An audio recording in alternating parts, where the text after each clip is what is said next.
Hello everyone. आप सभी का स्वागत है हमारे यूट्यूब चैनल पर। सो मैंने रिड्यूसिंग एजेंट्स को कंप्लीट कर दिया है। इस लेक्चर से मैं ऑक्सीडाइजिंग एजेंट स्टार्ट कर रहा हूँ। रिड्यूसिंग एजेंट को मैंने 6 लेक्चर्स में कंप्लीट किया है और ये ऑक्सीडाइजिंग एजेंट का हमारा फर्स्ट पार्ट है। बेसिकली ये इंट्रोडक्शन वीडियो होगा कि हम ऑक्सीडाइजिंग रिएजेंट्स को कैसे पढ़ेंगे, किस तरह से क्लासीफाई करके पढ़ेंगे, और हमारे जो क्रोमियम बेस्ड रिएजेंट्स है कुछ CrO3, जोन्स रिएजेंट और कॉलिन्स रिएजेंट्स, उसको भी हम इस लेक्चर में डिस्कस करेंगे।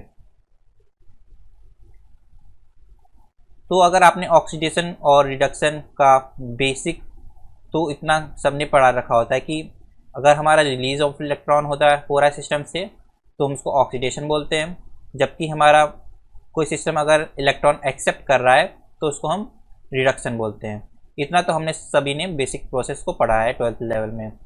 ओके, सो ऑक्सीडेशन हमारा one of the most important and useful reaction है केमिस्ट्री में, क्योंकि जो भी हमारे मोस्ट ऑफ द पेट्रोकेमिकल्स हैं उनका ऑक्सीडेशन से उनको जो प्रोडक्ट मिलता है वो हमारे लिए बहुत ही यूज़फुल होता है।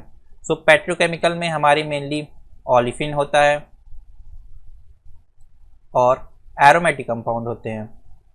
तो इनके ऑक्सीडेशन को हम इनका कैसे ऑक्सीडेशन करते हैं, कैसे ऑक्सीडेशन करते हैं, किस तरह से डिफरेंट तरह की हमारी रिएक्शंस हैं, उनको हम पढ़ेंगे इस हमारे लेक्चर सीरीज में।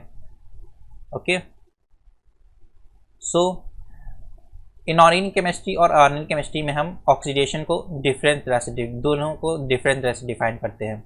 इनऑर्गेनिक केमिस्ट्री में हम बेसिकली क्या कहते हैं कि अगर हमारे सिस्टम में लॉस ऑफ इलेक्ट्रॉन हो रहा है तो वो ऑक्सीडेशन रिएक्शन है, या फिर ऑक्सीडेशन नंबर में इंक्रीज हो रहा है तो उसको हम ऑक्सीडेशन बोल देते हैं। पर सेम चीज़ हम ऑर्गेनिक केमिस्ट्री में अप्लाई नहीं कर सकते हैं, क्योंकि मोस्ट ऑफ द मैकेनिज्म में ऑक्सीडेशन रिएक्शन में इलेक्ट्रॉन का डायरेक्ट ट्रांसफ़र नहीं होता है। कुछ ही रिएक्शंस हैं जहाँ पे हम देखते हैं इलेक्ट्रॉन ट्रांसफ़र रिएक्शन हो रही है, जैसे बर्च रिडक्शन, पर मोस्ट ऑफ द रिएक्शंस में हमारा डायरेक्ट इलेक्ट्रॉन ट्रांसफ़र नहीं होता है। और ये भी पॉसिबल है कि कई बार ऑक्सीडेशन स्टेट चेंज ना हो, फिर भी हम उसको ऑक्सीडेशन रिएक्शन में इन्वॉल्व कर लें, तो जो कि इनऑर्गेनिक केमिस्ट्री में ऐसा नहीं होता है। सो ऑर्गेनिक केमिस्ट्री और इनऑर्गेनिक केमिस्ट्री में थोड़ा सा डिफरेंस है, हम किस तरह से ऑक्सीडेशन को हम बेसिकली डिफाइन करते हैं। सो अगर हमारा कोई सिस्टम है एथेन, अगर इसमें हमारा ऑक्सीडेशन हो रहा है तो हमारा ऑक्सीजन का एडिशन हो रहा है। ये देखिए, एथेन से हमारा इथाइल अल्कोहल बन गया, फिर एस्टल्डिहाइड बन गया और हमारा एसिटिक एसिड बन गया। यहाँ पे देखिए हमारा 2 ऑक्सीजन ऐड हुए हैं। यहाँ पे देखिए एक ही ऑक्सीजन है, पर सिर्फ यही डेफिनेशन नहीं है कि सिर्फ ऑक्सीजन का एडिशन हो। अगर हमारा एलिमिनेशन ऑफ हाइड्रोजन हो रहा है तो भी हम उसको ऑक्सीडेशन बोलते हैं। सो देखिए यहाँ पे हमारा एलिमिनेशन ऑफ हाइड्रोजन हो रहा है। यहाँ पे 6 हाइड्रोजन थे, यहाँ पे हमारे पास 4 हाइड्रोजन है और यहाँ पे हमारे पास 2 हाइड्रोजन है। तो 6 से 4, 4 से 2, तो एलिमिनेशन ऑफ हाइड्रोजन हो रहा है, तो इस रिएक्शन को भी हम ऑक्सीडेशन बोलेंगे। ऑल्दो यहाँ पे हमारा कोई ऑक्सीजन एडिशन नहीं हो रहा है, पर एलिमिनेशन ऑफ हाइड्रोजन हो रहा है, तो हमारा एडिशन ऑफ ऑक्सीजन या फिर एलिमिनेशन ऑफ हाइड्रोजन, 2 चीज़ें अगर हो रही हैं हमारी रिएक्शन में तो उसको हम ऑक्सीडेशन रिएक्शन बोलेंगे। जैसे मैंने बताया, most oxidation reaction in organic chemistry involve gain of oxygen and और लॉस ऑफ हाइड्रोजन। और इसी का उल्टा हम रिडक्शन के लिए बोल सकते हैं। अगर हमारा गेन ऑफ हाइड्रोजन हो रहा हो और लॉस ऑफ ऑक्सीजन हो रहा हो तो उसको हम रिडक्शन बोल देंगे। ऑक्सीडाइजिंग रिएजेंट्स को हम किस तरह से पढ़ेंगे, इसको हम क्लासीफाई करेंगे मेटल बेस्ड और non metal based. Metal based कहने का सिस्टम है जैसे हमारा क्रोमियम मेटल बेस्ड हो गया, मैग्नीज हो गया, ऑस्मेशियम हो गया, लेड हो गया और एटसेट्रा। और इसी तरह नॉन मेटल में जैसे हमारा हो गया स्वर्ण ऑक्सीडेशन, जिसमें हमारी कोई मेटल इन्वॉल्व नहीं होती है। इसी तरह से हमारे पास टेम्पो, जो कि अल्कोहल के ऑक्सीडेशन के लिए यूज़ होता है। और इसी तरह हमारे पास कई ऑक्सीडेशन रिएक्शन होंगी, उसमें भी हमारा नॉन मेटल बेस्ड ऑक्सीडेशन होगा। तो इस तरह से हम ऑक्सीडेशन को पढ़ेंगे। किसी फंक्शनल ग्रुप के ऑक्सीडेशन को किसी की तरह क्लासिफाई ना करके हम उसको मेटल और नॉन मेटल वेस्ट की तरह पढ़ेंगे। मेटल बेस्ड ऑक्सीडाइजिंग एजेंट में हमारे पास पहला है chromium based oxidation. Chromium based oxidation में हम पढ़ेंगे जोन्स और PCC, PDC, CrO3 etcetera. Okay, इसी तरह हमारे पास मैंगनीज बेस्ड ऑक्सीडेशन होगा। मैंगनीज बेस्ड ऑक्सीडेशन में हम पढ़ेंगे MnO2, KMnO4, बहुत ही इंपॉर्टेंट रिएजेंट्स हैं ये सारे। इसी तरह रुथनियम बेस्ड ऑक्सीडेशन में हम पढ़ेंगे RuO4। ऑस्मेसियम बेस्ड ऑक्सीडेशन में पढ़ेंगे हम OSO4। इसी तरह हमारे पास मॉलिब्डेनम होगा, फिर लेड होगा। लेड में हमारे पास लेड टेट्रा एस्टेट होगा,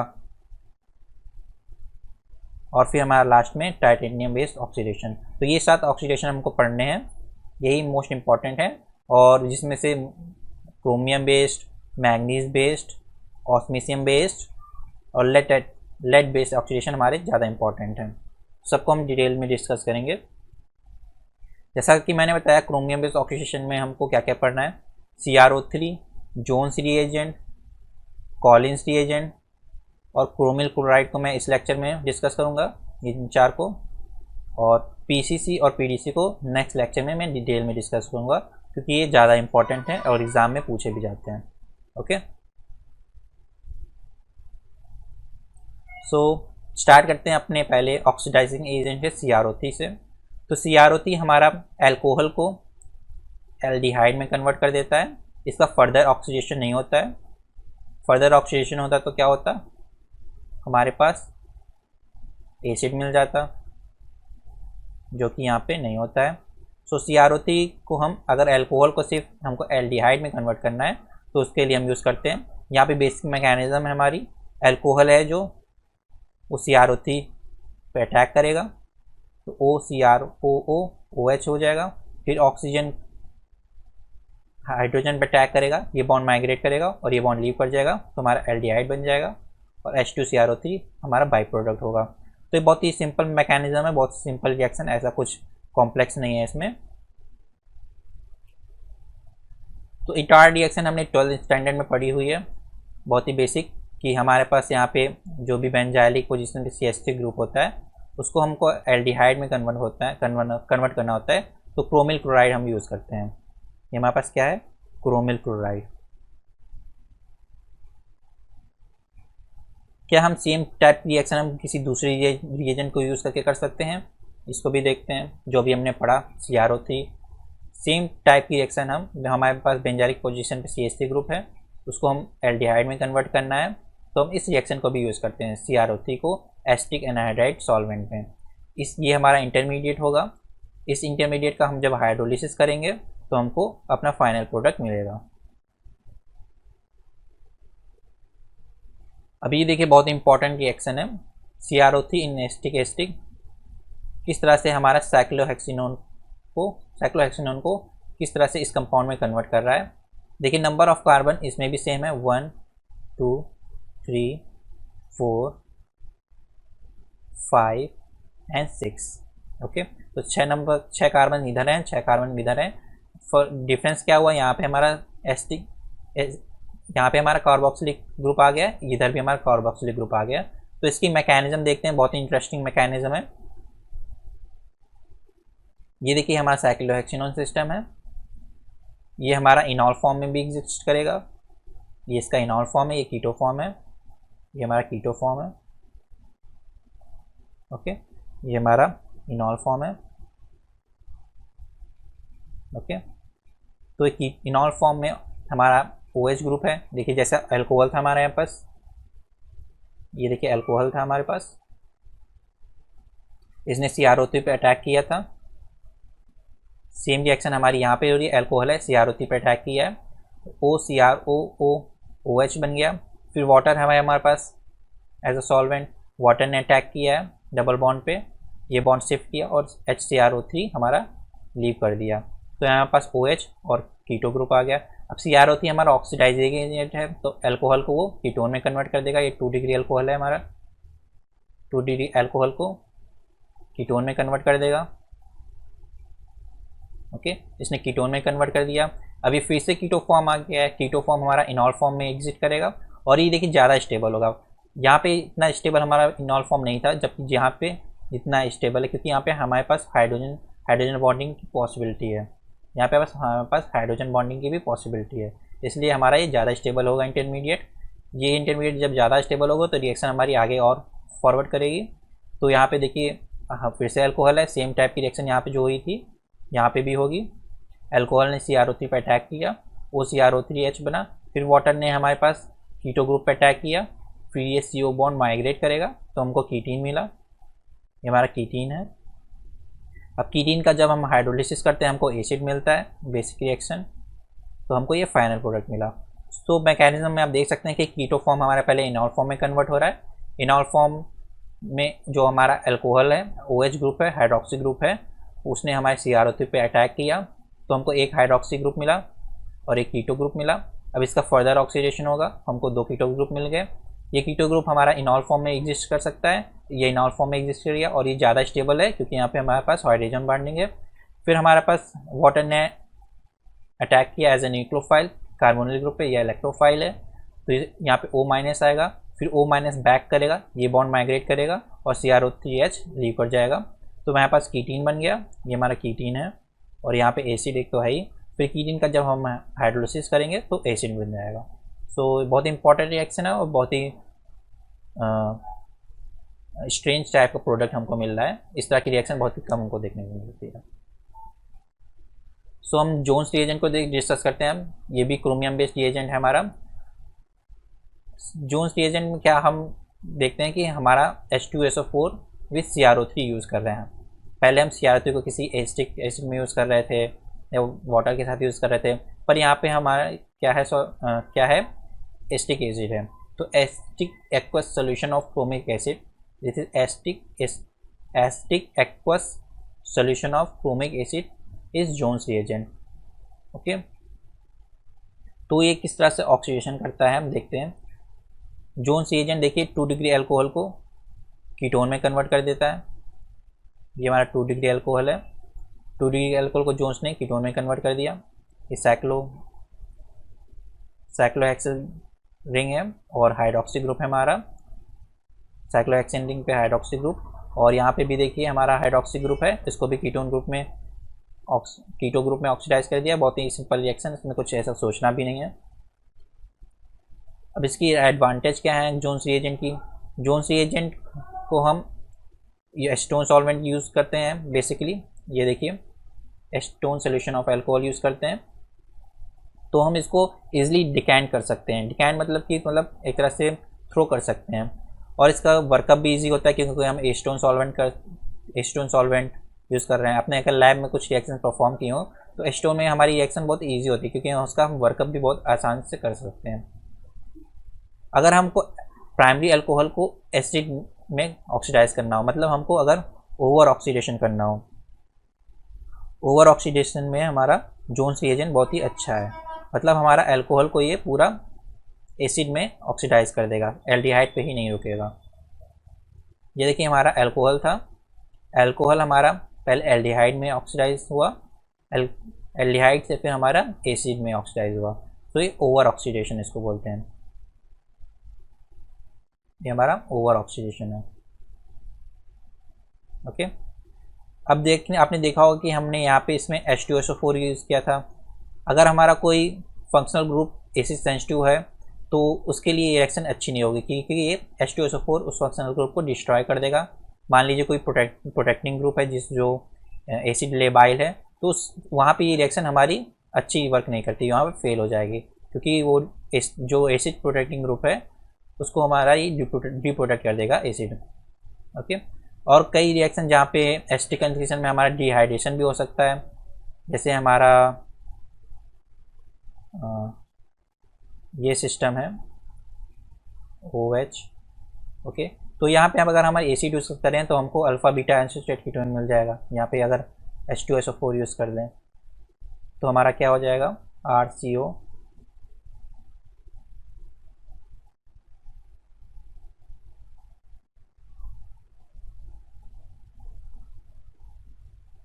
अल्फ़ा बीटा अनसैचुरेटेड हमको कीटोन मिल जाएगा। ओके, तो ये दो कुछ डिसएडवांटेज हैं जोन्स रिएजेंट की। तो इसको हम कैसे ओवरकम करते हैं। फिर हमारा आता है कॉलिन्स रिएजेंट। कॉलिन्स रिएजेंट में हम H2SO4 नहीं यूज़ करते हैं, हम एनहाइड्रस प्रीडीन यूज़ करते हैं। तो जब CrO3 एनहाइड्रस को प्रीडीन एनहाइड्रस के साथ हम ट्रीट करते हैं तो हमको ये सॉलिड कंपाउंड मिलता है।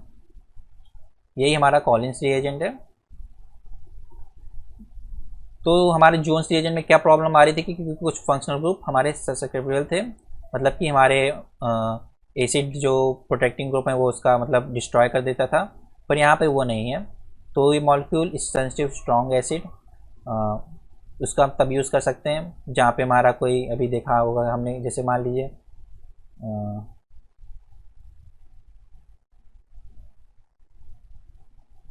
इस तरह का मान लीजिए कोई प्रोटेक्टिंग ग्रुप है, तो यहाँ पे अगर हम एसिड करें तो यहाँ पे हमारी क्लीवेज हो जाएगी। ओके, तो प्राइमरी और सेकेंडरी अल्कोहल को हमको अगर सिर्फ एल्डिहाइड में भी ऑक्सीडाइज करना है, उसका ओवर ऑक्सीडेशन नहीं करना है, तो इस रिएक्शन को हम यूज़ कर सकते हैं कॉलिन्स रिएजेंट को। इसमें हमारा ओवर ऑक्सीडेशन नहीं होता है। देखिए विदाउट ओवर ऑक्सीडेशन लिखा है, यहाँ पे ओवर ऑक्सीडेशन नहीं होता है। और यहाँ पे ये हमारा pyridine ना ही ज़्यादा सॉल्वेंट, जो ना ही ज़्यादा बेसिक है और ना ही एसिडिक है, तो ये इस रिएक्शन को हम अच्छी तरह से यूज़ कर सकते हैं ऑक्सीडेशन रिएक्शन के लिए। तो यहाँ पे कुछ बेसिक रिएक्शंस हैं। ये हमारा 2 डिग्री अल्कोहल है। 2 डिग्री अल्कोहल हमारा किस में ऑक्सीडाइज हो जाएगा, कीटोन में ऑक्सीडाइज हो जाएगा। ओके, बहुत ही सिंपल रिएक्शन है, उसका तो सोचना भी नहीं है। तो CrO3 देखिए हमारे पास इपॉक्साइड रिंग भी है। तो अगर हम जोन्स रिएजेंट करते तो इपॉक्साइड रिंग डिस्ट्रॉय हो सकती थी, पर जब हमने कॉलिन्स रिएजेंट यूज़ किया तो इपॉक्साइड रिंग इंटैक्ट है और अल्कोहल हमारा कीटोन में ऑक्सीडाइज हो गया। ओके, तो CrO3 जब हमारा इस तरह से हाइड्रोक्सी ग्रुप है तो उसको सिर्फ एल्डिहाइड में ऑक्सीडाइज किया और इसका ओवर ऑक्सीडेशन नहीं किया। अगर हमारा जोन्स रिएजेंट होता है, यहाँ पे अगर हमारे पास जोन्स रिएजेंट होता तो ये हाइड्रोक्सी हमारा किस में कन्वर्ट हो जाता, एसिड में कन्वर्ट हो जाता। पर हमको ओवर ऑक्सीडेशन नहीं चाहिए और हम ना ही हमारा कोई डबल बॉन्ड माइग्रेट करेगा इस केस में। Double bond do not migrate in Collins reagent. जबकि अगर हमारा जोन्स रिएजेंट है तो वहाँ पे अगर हमारे पास साइक्लाइजेशन की प्रोबेबिलिटी है तो वहाँ पे साइक्लाइजेशन हो सकता है। ओके, इस प्रॉब्लम को डिस्कस करते हैं। हमारे पास तो कई रिएक्शंस जहाँ पे होती हैं हमारे पास ऑर्गेनिक केमिस्ट्री में, जहाँ पे हम सिर्फ किसी पर्टिकुलर फंक्शनल ग्रुप को ही मतलब उससे रिएजेंट्स के साथ ट्रीट करना चाहते हैं। जैसे ये हमारे पास ये हाइड्रोक्सी है, ये हाइड्रोक्सी है, ये हाइड्रोक्सी है, 3 हाइड्रोक्सी ग्रुप हैं। ये अगर हम आप पे सीधे ऑक्सीडेशन कर दें तो ये तो एल्डिहाइड में कन्वर्ट हो जाएगा, कि कीटोन में कन्वर्ट हो जाएगा, कीटोन में कन्वर्ट हो जाएगा। पर हमको इसका सेलेक्टिव ऑक्सीडेशन करना है, हमको इसका सेलेक्टिव ऑक्सीडेशन करना है। तो पहले हमको क्या करना पड़ेगा, पहले हमको इसका प्रोडक्शन करना पड़ेगा। प्रोडक्शन करने के बाद ही हम इसको ऑक्सीडाइज कर सकते हैं। तो पहले इसको हमको प्रोडक्शन करना पड़ेगा। प्रोडक्शन के लिए हम इसको MECHO और H+ से ट्रीट करेंगे। तो क्या बनेगा हमारे पास, O MEO,